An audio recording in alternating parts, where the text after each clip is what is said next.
નમસ્કાર, હું જીતુભાઈ સેવક, ઠાસરા વિધાનસભાના ઉમેદવાર આજે આ માધ્યમથી આપણી સાથે જોડાઈ રહ્યો છું.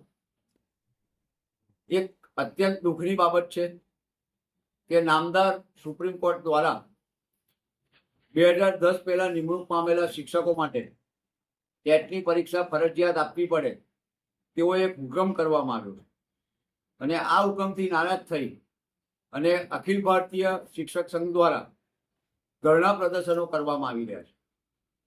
ખરેખર ગુજરાતની વાત કરીએ તો શિક્ષણ તંત્રની અંદર શિક્ષકોની મુશ્કેલીઓ ચારે તરફથી વધી રહી છે. ક્યાંક વસ્તી ગણતરીમાં તો ક્યાંક શિક્ષકોને બીજા અનેક કાર્યોમાં જોડવામાં આવી રહ્યા છે અને આના કારણે બાળકોના અભ્યાસ પર માઠી અસર પડી રહી છે.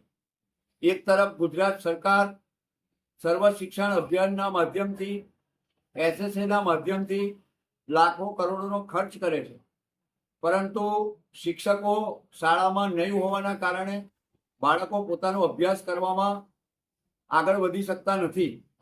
કારણ એ છે કે શિક્ષકોને ક્યાંક વસ્તી ગણતરીમાં મૂકવામાં આવે છે તો ક્યાંક કૂતરાઓના સંખ્યા ગણતરીમાં મૂકવામાં આવે છે.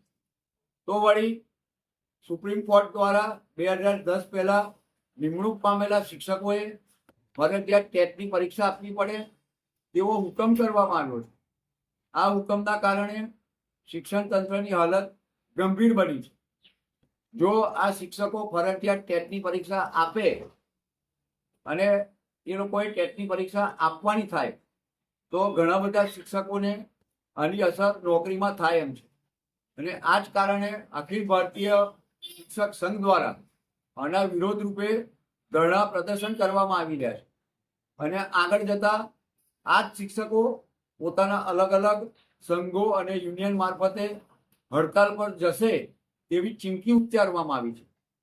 શિક્ષકોની લાગણી અને માંગણીને સમજી અને સરકાર દ્વારા વહેલી તકે આ પ્રશ્નનું નિરાકરણ થાય, શિક્ષકોના તમામ પ્રશ્નોનું નિરાકરણ થાય તેવી મારી સરકાર સમક્ષ માંગણી છે. અને આ જે ધરણા પ્રદર્શન કરી રહ્યા છે, શિક્ષકો જે આંદોલન કરવાનું વિચારી રહ્યા છે, તેનો હું મારો ટેકો જાહેર કરું છું. શિક્ષક સંઘને જ્યારે પણ જરૂર પડશે ત્યારે બાળકોના ભવિષ્ય માટે, શિક્ષણ તંત્રને બચાવવા માટે હું અવશ્ય તેઓને સહયોગ કરીશ. મારી આપ સર્વને પણ નમ્ર વિનંતી છે કે ક્યાંક આપનું બાળક કોઈ શાળામાં ભણતું હોય, ક્યાંક આપ કોઈ શાળામાં ભણતા હો તો શિક્ષકો હાલ કપરી પરિસ્થિતિમાં છે. તેઓને સમર્થન માટે આપ મોટી સંખ્યામાં તેઓને સહયોગ કરશો અને 2010 પહેલા નિમણૂક પામેલા શિક્ષકોને ટેટની ફરજિયાત પરીક્ષા માટેનો જે હુકમ કરવામાં આવ્યો છે તેની અંદર સરકાર ક્યાંક વચલો માર્ગ અપનાવી અને શિક્ષણ તંત્રને બચાવવા માટે પ્રયત્ન કરે તેવા પ્રયત્નોમાં આપ સહયોગ આપશો તેવી મારી નમ્ર વિનંતી છે.